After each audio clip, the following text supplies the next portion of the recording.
आज जरूर करें कामिका एकादशी व्रत कथा का पाठ, मिट जाएंगे सभी पाप। हर वर्ष सावन मास के कृष्ण पक्ष की एकादशी तिथि को कामिका एकादशी का व्रत रखा जाता है।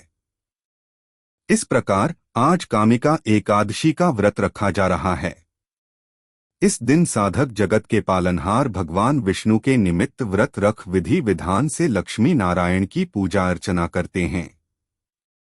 धार्मिक मान्यता है कि कामिका एकादशी का व्रत करने से व्यक्ति द्वारा अनजाने में किए हुए सारे पाप कट जाते हैं। साथ ही पृथ्वी दान और गौदान समतुल्य फल की प्राप्ति होती है।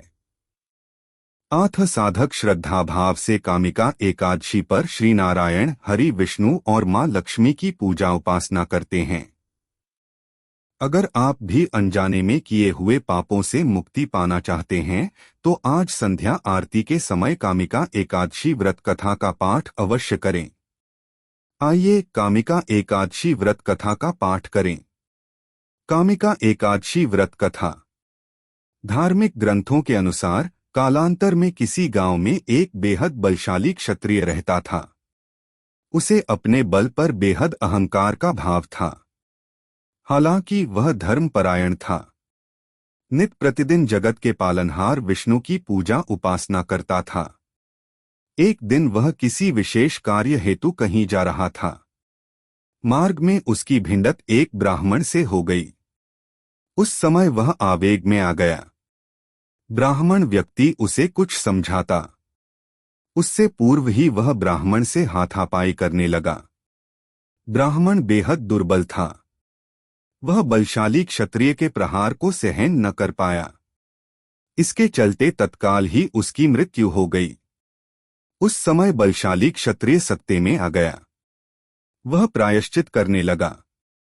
उसे अपनी गलती का एहसास हुआ कि उसने बल के दम पर निर्बल ब्राह्मण की हत्या कर दी। आवेग में आकर ब्राह्मण व्यक्ति की हत्या करने से वह बेहद दुखी था। यह सूचना पूरे गांव में आग की तरह फैल गई। क्षत्रिय व्यक्ति ने गांव वाले से क्षमा याचना की। साथ ही ब्राह्मण का अंतिम संस्कार विधि विधान से करने का वचन दिया। हालांकि पंडितों ने अंतिम क्रिया में शामिल होने से इनकार कर दिया। उस समय क्षत्रिय ने क्षमा याचना कर फल जानना चाहा। तब पंडितों ने कहा कि ब्रह्मा हत्या दोष का प्रायश्चित करने के पश्चात हम लोग आपके गृह पर भोजन ग्रहण करेंगे। यह सुन क्षत्रिय ने ब्रह्मा हत्या दोष प्रायश्चित करने का उपाय पूछा। पंडितों ने कहा कि सावन मास के कृष्ण पक्ष की एकादशी तिथि को विधि विधान से जगत के पालनहार भगवान विष्णु की पूजा उपासना करें। साथ ही ब्राह्मणों को भोजन कराएं और दान दक्षिणा दें। ऐसा करने से आप ब्रह्मा हत्या दोष से मुक्त हो जाएंगे। कालांतर में क्षत्रिय ने ब्राह्मण व्यक्ति का दाह संस्कार किया। ब्राह्मणों के वचनानुसार सावन मास के कामिका एकादशी तिथि पर क्षत्रिय ने विधि विधान से भगवान विष्णु की पूजा उपासना की। साथ ही ब्राह्मणों को भोजन कराकर दान दक्षिणा दिया। उसी रात क्षत्रिय के सपने में भगवान विष्णु आकर बोले, तुम्हारी भक्ति से मैं प्रसन्न हूँ। आज के दिन विधि विधान से तुमने मेरी पूजा की। इस व्रत के पुण्य प्रताप से तुम्हें ब्रह्मा हत्या दोष से मुक्ति मिल गई है। कालांतर से कामिका एकादशी का व्रत रखा जाता है। इस एकादशी के व्रत की विधि दशमी से ही शुरू हो जाती है। इस व्रत को रखने वाले साधक को सात्विक भोजन करना चाहिए और अपनी वाणी पर नियंत्रण रखना चाहिए। एकादशी के दिन सुबह जल्दी स्नान कर लेना चाहिए। उसके बाद विष्णु भगवान की पूजा करनी चाहिए। पूजा में धूप, दीप, फल, फूल एवं नैवेद्य का प्रयोग करना उत्तम माना गया है। व्रत रखने वाले को एकादशी की कथा जरूर पढ़नी या सुननी चाहिए। भगवान विष्णु के मंत्र नमो भगवते वासुदेवाय का जाप करना चाहिए और विष्णु सहस्रनाम का पाठ भी अवश्य करें। शास्त्रों के अनुसार इस व्रत को रखने वाला व्यक्ति अगर रात में जागरण करे तो उसे मोक्ष की प्राप्ति हो जाएगी। कामिका एकादशी व्रत कथा। प्राचीन काल में भोगीपुर नामक एक नगर था। वहां पर अनेक ऐश्वर्यों से युक्त पुंडरीक नाम का एक राजा राज्य करता था। भोगीपुर नगर में अनेक अप्सरा, किन्नर तथा गंधर्व वास करते थे। उनमें से एक जगह ललिता और ललित नाम के दो स्त्री पुरुष अत्यंत वैभवशाली घर में निवास करते थे। उन दोनों में अत्यंत स्नेह था, यहाँ तक कि अलग अलग हो जाने पर दोनों व्याकुल हो जाते थे। एक समय पुंडरीक की सभा में अन्य गंधर्वों सहित ललित भी गान कर रहा था। गाते गाते उसको अपनी प्रिय ललिता का ध्यान आ गया और उसका स्वर भंग होने के कारण गाने का स्वरूप बिगड़ गया। ललित के मन के भाव जानकर कारकोट नामक नाग ने पद भंग होने का कारण राजा से कह दिया। तब पुंडरीक ने क्रोधपूर्वक कहा कि तू मेरे सामने गाता हुआ अपनी स्त्री का स्मरण कर रहा है। अत तू कच्चा मांस और मनुष्यों को खाने वाला राक्षस बनकर अपने किए कर्म का फल भोग। पुंडरीक के श्राप से ललित उसी क्षण महाकाय विशाल राक्षस हो गया। उसका मुख अत्यंत भयंकर, नेत्र सूर्य चंद्रमा की तरह प्रदीप्त तथा मुख से अग्नि निकलने लगी। उसकी नाक पर्वत की कंदरा के समान विशाल हो गई और गर्दन पर्वत के समान लगने लगी। सिर के बाल पर्वतों पर खड़े वृक्षों के समान लगने लगे तथा भुजाएं अत्यंत लंबी हो गईं। कुल मिलाकर उसका शरीर 8 योजन के विस्तार में हो गया। इस प्रकार राक्षस होकर वह अनेक प्रकार के दुहक भोगने लगा।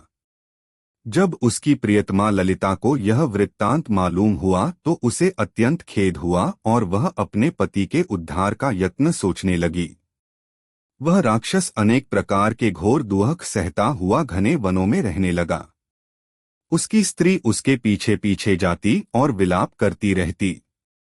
एक बार ललिता अपने पति के पीछे घूमती घूमती विंध्याचल पर्वत पर पहुंच गई, जहां पर श्रृंगी ऋषि का आश्रम था। ललिता शीघ्र ही श्रृंगी ऋषि के आश्रम में गई और वहां जाकर विनीत भाव से प्रार्थना करने लगी। उसे देखकर श्रृंगी ऋषि बोले कि हे सुभगे, तुम कौन हो और यहाँ किस लिए आई हो? ललिता बोली कि हे मुने, मेरा नाम ललिता है। मेरा पति राजा पुंडरीक के श्राप से विशालकाय राक्षस हो गया है। इसका मुझको महान दुरहक है। उसके उद्धार का कोई उपाय बतलाइए। श्रृंगी ऋषि बोले, हे गंधर्व कन्या, अब चैत्र शुक्ल एकादशी आने वाली है, जिसका नाम कामदा एकादशी है। इसका व्रत करने से मनुष्य के सब कार्य सिद्ध होते हैं।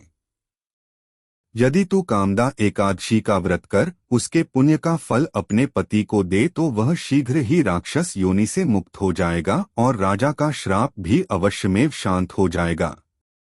मुनि के ऐसे वचन सुनकर ललिता ने चैत्र शुक्ल एकादशी आने पर उसका व्रत किया और द्वादशी को ब्राह्मणों के सामने अपने व्रत का फल अपने पति को देती हुई भगवान से इस प्रकार प्रार्थना करने लगी, हे प्रभु, मैंने जो यह व्रत किया है इसका फल मेरे पतिदेव को प्राप्त हो जाए, जिससे वह राक्षस योनि से मुक्त हो जाए। एकादशी का फल देते ही उसका पति राक्षस योनि से मुक्त होकर अपने पुराने स्वरूप को प्राप्त हुआ। फिर अनेक सुंदर वस्त्राभूषणों से युक्त होकर ललिता के साथ विहार करने लगा। उसके पश्चात वे दोनों विमान में बैठकर स्वर्गलोक को चले गए। इस व्रत को विधिपूर्वक करने से समस्त पाप नाश हो जाते हैं तथा राक्षस आदि की योनि भी छूट जाती है। संसार में इसके बराबर कोई और दूसरा व्रत नहीं है। इसकी कथा पढ़ने या सुनने से वाजपेय यज्ञ का फल प्राप्त होता है।